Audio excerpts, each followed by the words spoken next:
Rahimani wa rahimakumullah.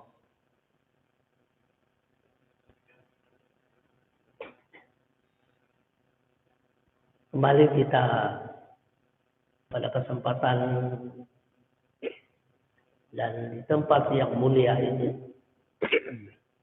untuk sama-sama kita memanjatkan puji dan rasa syukur hadirat Allah Subhanahu wa taala atas limpahan nikmatnya, karunia-Nya pada kita semua. Kita memuji Allah karena Allah wajib dan berhak untuk dipuji. Alhamdulillahirabbil alamin. Segala puji bagi Allah, Rabb yang mencipta, yang mengatur seluruh alam ini. Apa itu alam? Alam itu adalah ma siwallah. Apa saja selain daripada Allah itu alam. Dan alam itu semuanya bersifat fana. Lawannya baqa. Apa itu fana? Fana itu adalah sesuatu yang berasal dari tidak ada menjadi ada, kemudian dia akan kembali tidak ada. Karena apa? Karena dia bersifat fana atau hancur, lebur. Tetapi Allah tidak diawali oleh tidak ada menjadi ada. Allah itu awalu wal akhir. Dia awal dan dia juga yang akhir. Semuanya alam ini akan hancur. Hanya Allah yang tidak akan hancur. Sekali lagi, apa itu alam? Selain Allah. Bumi yang kita tempati ini adalah alam beserta seluruh isinya. Di sekitar bumi ada planet lain. Ada yang namanya planet, bulan, matahari, bintang, dan planet-planet besar lainnya. Semuanya itu alam. Semuanya itu akan hancur. Berikut makhluk yang ada di sekitar Allah. Seperti malaikat, manusia, jin. Semuanya itu alam dan akan hancur. Termasuk malaikat yang sangat ditakuti oleh makhluk yang hidup ini, yaitu malaikat Israel. Seluruh alam hancur, seluruh alam mati, dan yang paling terakhir dari berakhirnya kehidupan adalah malaikat Israel. Jadi sekali lagi, Allah lah yang kita puji. Kenapa Allah kita puji? Kenapa kita ketika takbir menghadap Allah, Allahu Akbar? Karena kita menghayati, karena kita memahami betul bahwa hanya Allah yang esa, hanya Allah yang kekal. Kita ini bakalan tiada. Dari tidak ada, sekarang kita ada. Dan satu saat kita tidak akan ada lagi. Cuman persoalannya kita belum tahu kapan. Sehingga Nabi mewanti-wanti terus. Orang yang paling baik, orang yang paling utama kata Nabi, adalah orang yang senantiasa mengingat kematian. Inilah salah satu hal yang disampaikan oleh Hasan al-Basri ketika ditanya. Hasan al-Basri itu salah seorang ulama terkemuka di zaman tabi'in. Yaitu zaman yang ketika itu bertemu dengan sahabat-sahabat Nabi, tapi tidak pernah bertemu dengan Nabi. Hasan al-Basri ini adalah ulama dari kalangan tabi'in yang pernah berguru, bertemu dengan Ali bin Abi Thalib. Bahkan dipelihara oleh salah satu dari istri Nabi. Satu ketika beliau ditanya tentang, ya Syekh, apa itu yang namanya zuhud?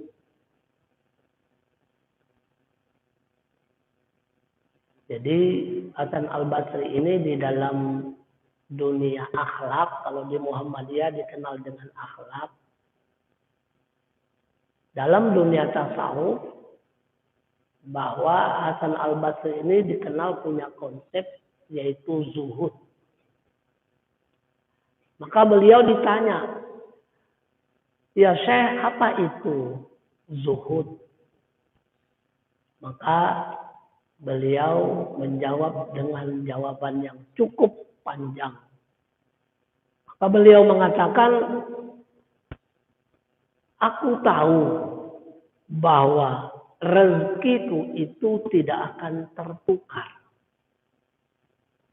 Maka dari itu tenanglah hatiku. Jadi persoalan dunia, persoalan rezeki, kata Hasan al-Basri, kita jangan khawatir, tidak akan tertukar. Dan kita tidak akan mati meninggalkan alam ini, meninggalkan dunia ini, kecuali Allah sudah mencukupkan rezeki kita. Maka dari itu kata Hasan al-Basri, karena aku tahu bahwa rezeki itu tidak akan tertukar, maka tenanglah hatiku. Nah, inilah yang disebut oleh seorang ulama. Kaulnya demikian, ayyudabbiru umurad dunya bil qanaah wat taswib. Aku menghadapi urusan dunia ini dengan merasa cukup dan tidak tergesa-gesa. Tidak usah terlalu repot, tidak usah terlalu neko-neko, karena yang namanya rezeki, yang namanya urusan dunia, itu semuanya Allah sudah atur dan tidak akan tertukar. Ada orang yang peras keringat banting tulang. Mulai habis subuh sampai menjelang duha. Dia memeras keringat banting tulang. Melurih karet. Dia bersihkan kebunnya. Yang didapat hari itu cuma sebatas apa yang dia kerjakan. Padahal dia sudah berpeluh keringat. Dia sudah peras keringat banting tulang. Dia cuma dapat sebagaimana yang Allah tetapkan. Tapi ada orang yang santai saja. Tidak kemana-mana, di tempat duduknya saja. Cuman tangannya saja yang digoyang-goyangkan. Begini. Dia dapat 10 juta, dia dapat 20 juta, dia dapat 50 juta. Jadi kata Hasan Basri, saya tidak terlalu tergesa-gesa. Saya dalam keadaan apa adanya, karena saya yakin tidak akan tertukar. Jadi tidak usah terlalu repot kita. Rezeki tidak akan tertukar. Satu ketika terjadi dialog dua orang antara guru dan murid. Gurunya bernama Imam Malik, muridnya bernama Imam Syafi'i. Beliau berdialog, sekaligus debat kecil-kecilan. Yang satu bilang, Imam Syafi'i bilang bahwasanya rezeki itu harus diusahakan, harus melalui kerja keras. Baru Allah turunkan rezeki. Itu kata Imam Syafi'i. Tapi kata gurunya Imam Malik, tidak. Walaupun kita hanya di tempat saja, tidak kemana-mana. Kalau itu memang rezeki kita, pasti akan kita dapat. Tidak usah kemana-mana, duduk saja kita. Rezeki itu akan datang. Tapi konsep ini tidak disetujui oleh Imam Syafi'i. Tidak benar. Kata Imam Malik, saya berpendapat dan berpendirian demikian. Dan itu yang saya lakukan. Akhirnya dua orang guru murid ini berpisah dengan baik-baik. Setelah berpisah, satu hari Imam Syafi'i keluar rumah. Beliau berjalan. Di tengah perjalanan beliau melihat seseorang yang sedang memanen buah anggur. Di kebunnya itu banyak buah anggur sedang dipanen. Dan dia memanen sendiri. Akhirnya Imam Syafi'i menawarkan diri. Bagaimana kalau saya bantu? Silakan. Akhirnya dibantulah. Setelah selesai, maka Imam Syafi'i diberikan upah dengan setumpuk anggur. Maka gembiralah Imam Syafi'i. Dan lebih gembira lagi ketika dia ingat debat dengan gurunya. Nah, ini yang saya maksudkan. Kita bisa dapat anggur kalau bekerja. Kalau tidak bekerja, mana mungkin kita bisa dapat rezeki. Ini akan saya beritahu kepada guru saya, Imam Malik. Bahwa apa yang menjadi pendirian saya ternyata benar. Maka anggur itu dibawalah ke sana. Setelah sampai, anggur itu dibagi dua, dikasih separuh. Lantas Imam Syafi'i berkata, ya Syekh, apa yang saya katakan tempo hari, ini buktinya. Saya akan tidak dapat anggur kalau saya tidak bekerja membantu seseorang. Dan saya dapat upah. Inilah yang dimaksud, kita harus bekerja dulu baru dapat rezeki. Dengan senyum Imam Malik berkata, saya dari pagi tidak kemana-mana. Duduk saja di tempat. Saya menulis. Terkenal kan kitab beliau namanya Al-Muwatta. Tebal itu dihafal oleh Imam Syafi'i dalam tempo 1 malam saja. Kata Imam Malik, saya tidak kemana-mana. Dari pagi ini duduk aja saya. Nulis saja saya. Dan Alhamdulillah saya tidak kemana-mana. Tapi saya dapat rezeki. Anggur. Akhirnya 2 orang guru dan murid ini masing-masing tersenyum. Tidak ada yang saling menyalahkan. Itulah adab, etika, akhlak kita. Kalau kita berdiskusi. Jangan ada yang menganggap dirinya benar. Rezeki harus diusahakan. Kalau tidak diusahakan tidak akan dapat. Yang satu bilang. Rezeki itu Allah sudah tetapkan. Biar kita tidak kemana-mana. Biar kita hanya goyang-goyang kaki. Geleng-geleng kepala. Dapat rezeki. Tukang jahit. Santai aja. Kakinya aja digoyangkan. Dapat rezeki. Ada yang mulai pagi sampai sore. Ngangkut itu. Cuma dapat 50.000. Tapi ada yang santai. Nah begini. Dapat 50 juta. Itulah rezeki. Kata Hasan Al-Basri. Aku tahu. Tidak akan tertukar rezeki. Maka aku tenang saja.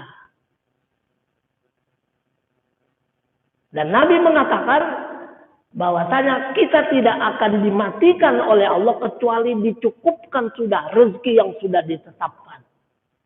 Jadi kita jangan khawatir Bapak Ibu, tidak usah terlalu neko-neko. Insya Allah rezeki kita itu cukup nantinya. Yang penting ada semacam keyakinan. Sebab keyakinan itulah yang membuat Allah melanjutkan apa yang kita pikirkan dan apa yang kita inginkan.